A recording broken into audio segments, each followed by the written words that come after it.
Yeah, so on the last video, my good friend Russ, he's a friend of mine from school. He asked me what this thing was right here on the top of my hat, see? Well, that's for getting eggs in the chicken in the hen house. Yeah. Well, look at that mess they got out there. Somebody give them some more corn. Ooh, that's good corn there. Man, somebody give you some good corn there. Yeah. Let's see, you got to count the chickens first. 1, 2, 3, 4, 5, 6, 7, 8, 9. Uh-oh. 1, 2, 3, 4, 5, 6, 7, 8, 9. 2 inside. If they're inside, I don't disturb them. And I have eggs. I know there's eggs in there waiting. But anyway, that's what this is for. There's no windows in the hen house. And there's no light in there. So it just makes it a little easier to find the eggs. It's a little bit of light. It's enough. It works. But this, you can buy this at Walmart in the sports section for $1 a piece.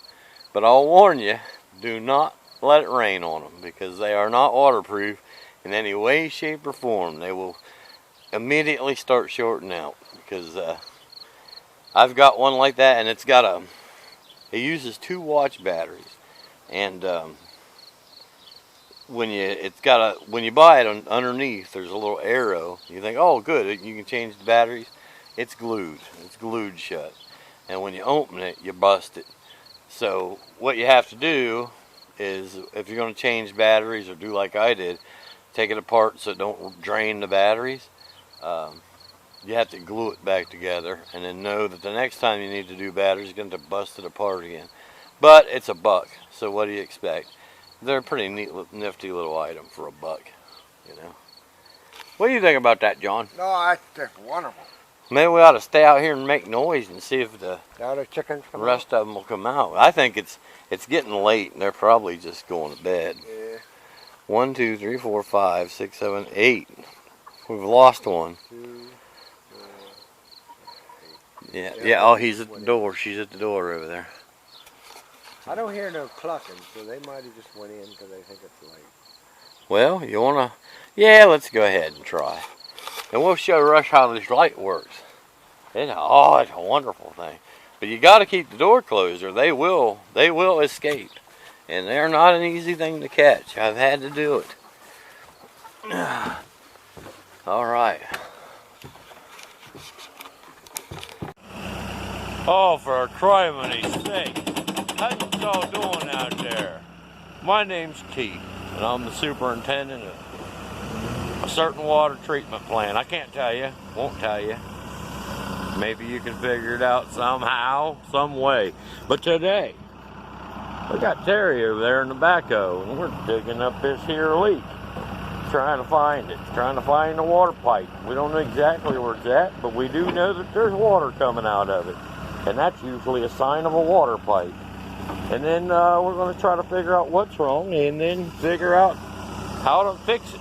Patch it, or replace a piece of pipe, or, you know, that kind of thing. It's a lot of fun. I'm not allowed to upload to YouTube, so I figure why not upload to Daily Motion. Nobody knows about Daily Motion. Okay, so this is how it's done. You just started digging, and then your backhoe operator gets deathly close to the pipe and scares you to death. And yeah, I don't know if you can tell where it's leaking. I can tell. But you know, it's comes from a long, many years of working on this kind of thing. So yeah, guy walking his dog over there, I just waved at him. And here's Terry. He's getting ready to put the dirt in the... Go ahead and put the dirt in the truck there, Terry. You see? Told you I was the boss. And so anyway, I got to get to work. I'm going to have to get down in there and probe, try to find that pipe before Terry does with the backhoe bucket. That's bad. So we'll see all you guys tomorrow. Maybe later today. I don't know. Depends how it goes. It's gonna rain, so we're trying to hurry up and get this job done now before the rain starts. I think we might have an hour or two. Ain't much chance we get it done that soon, but we're gonna try. Anyway, my brother says I'm too long-winded, so I better get going. I'll see y'all later. Have a wonderful Tuesday. Bye-bye. Oh, what we got in here? What we got in here? I don't see him. I hear somebody. Oh, they're up there. They're going up there. There they are. Roosting? Yeah, roosting up there. Better shut the door, eh? Okay, so we got eggs, don't we? Well, there. There, see, now the door's shut. The light's on. Now it's off. You can't see nothing. You're blind. There, look at that. That's this light. It works great, Russ. So let's get some. At this particular juncture, it might also become very obvious to you what a leaky is. You see the pipe? I'll show you the pipe. The pipe is right here. This is the pipe. The leaky is over here, somewhere in here. Down in this tunnel. I have Taddy, my accomplice. He is in the dump truck, dumping the ground that we made a hole from. The other part of the hole. He's dumping it in a big pile, and then he will come back, and I will have him dig it.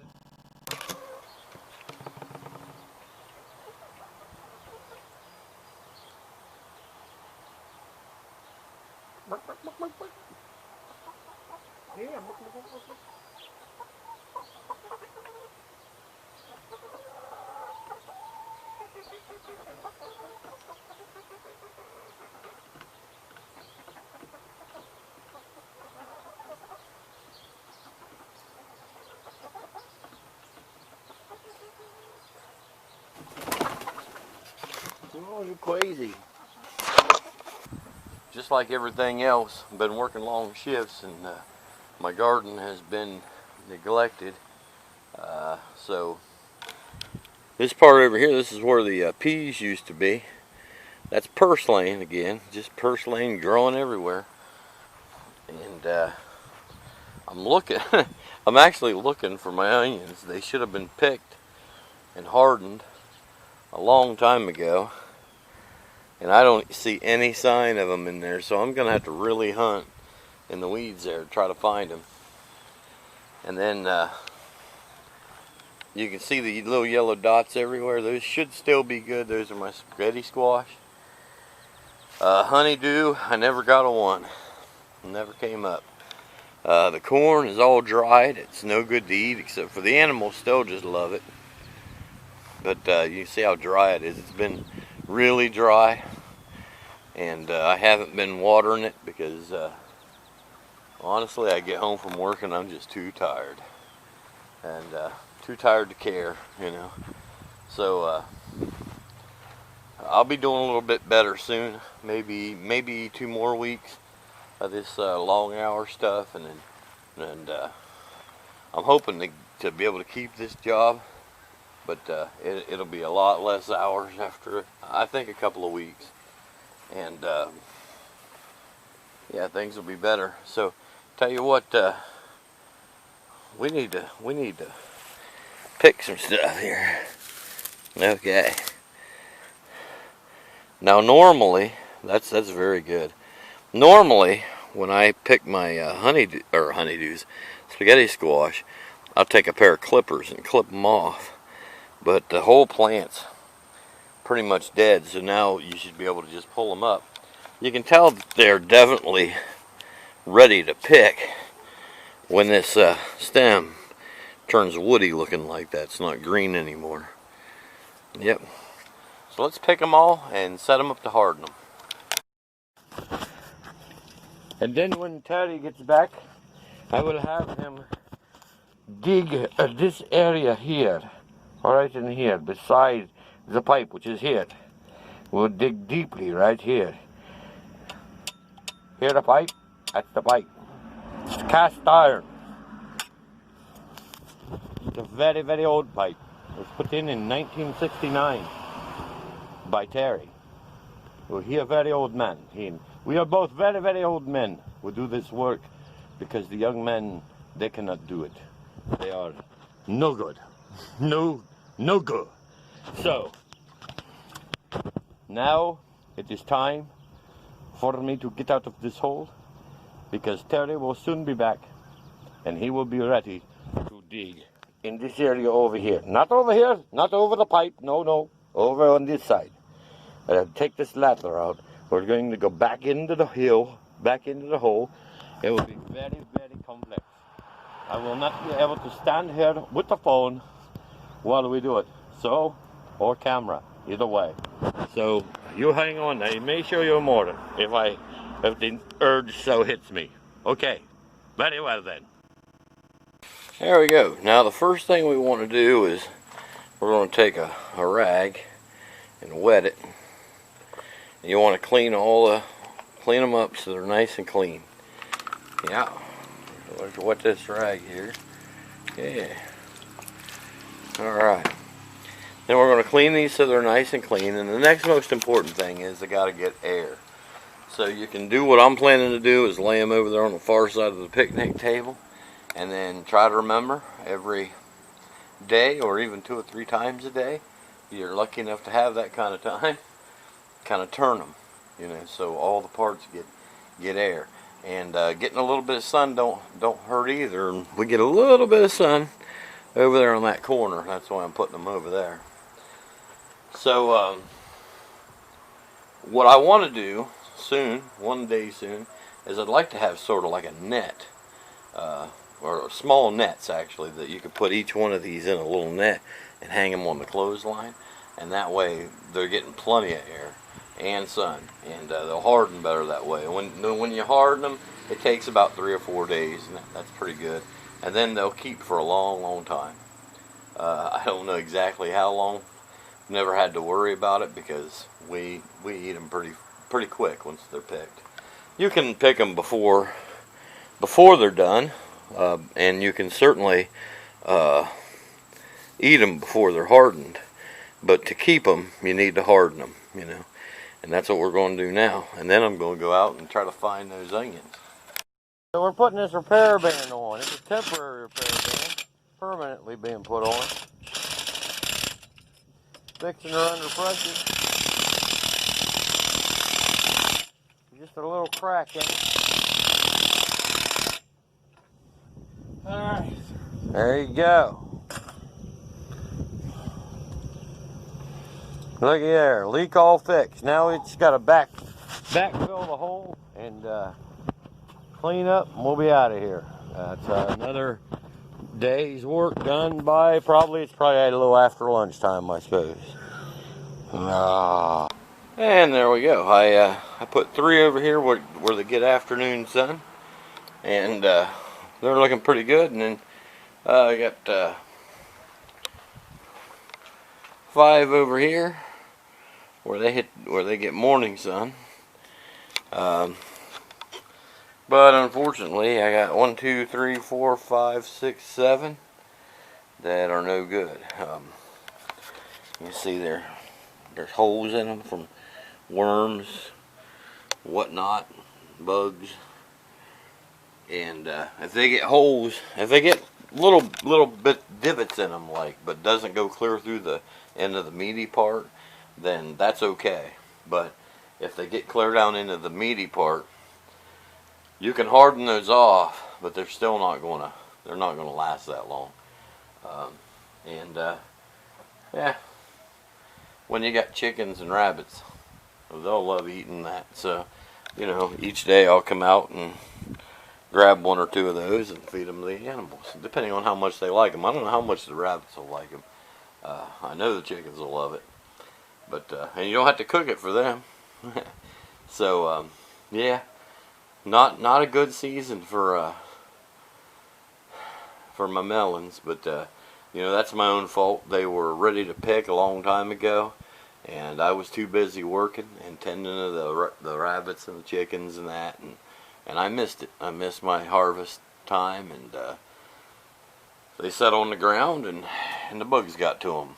But you know, you live and you learn, and that's how it goes. Now I'm going to see if I have any onions worth hardening off, and if I do, I'll show you that. Oh boy. So see that over there? That's Terry over there again. He's turning down that hydrant. We were blasting it a little bit, trying to jar the calcium off the lines and stuff, cleaning them up. Twice a year. That's a co-worker there. Well, it's a summertime worker, part-time guy. He's going up to mow. Then Sean and me and Terry are out doing hydrants. Twice a year, you got to flush all the hydrants, try to get the lime out of the system, whatever. Some people have more like rust or manganese, which will turn anywhere from yellow clear up to black. Just different things are in there. And you flush it out, kind of clean the lines up a little bit. Also, it's a good way to check your hydrants to make sure they're working all right. Once we blast a little bit through them, then we turn them down. There's Terry's. I don't know if you can see the hydrant over there. Kind of turned down a little bit. And then while we do that, we'll also go out and take care of work orders. Going to go do a final readout here in a second. We're going to probably open one more hydrant first. Yeah, that's how we do it. You just keep on moving, don't you, Terry? What's that? Keep on moving, huh? Keep on. That's how we do it. All right, so we'll get back with you later. All right, so this is my short row of onions. That's all I've got so far. Got a long row to pull up, but I first went out with a shovel and spade and tried to, like, guesswork, dig underneath them to find them. But it turns out it's a lot easier just to, like, start weeding. And well, I'll take you out there and show you.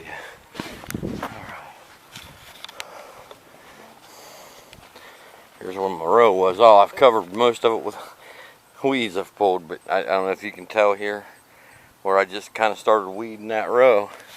And then as you weed, the onions there's enough of them, enough what do you call it, stem or whatever, to come up out of the ground in your hands. And if it doesn't, then you'll disturb the soil enough to see them. It's really hot today, so I think I'll let my long row go till tonight or in the morning. But the onions, you don't have to clean them. You just set them out in the sun with as much air as possible. That's why I put them, if you notice, I put them right on in the cracks of the boards on the picnic table. That gives them a little bit more air than just sitting on the flat table. And you give them 3 to 5 days, and it's good if you do kind of like you do with the with your spaghetti squash, where at least, you know, once every day or two you turn them around, just to make sure the whole thing gets, you know, air, because the air is even more important than the sun. But you want them to get both if you can. But that's pretty much it for harvesting that stuff. I'm really late. What you should do when you harvest an onion is, you see how this looks, you know, like that, your green part of the onion normally. You wait for it falls down against the ground, and you wait for it to start turning that woody brown color. And as soon as it does, you should pick them up, take them up and harvest them. However, I missed it. I didn't, and a lot of mine don't have those on them. So I hope they harden okay. I've never hardened them without that piece on them, but I think they will. I know with your spaghetti squash, if you take the stem clear off, they'll harden, but they still won't keep. Not that long, because that's like just a weak spot.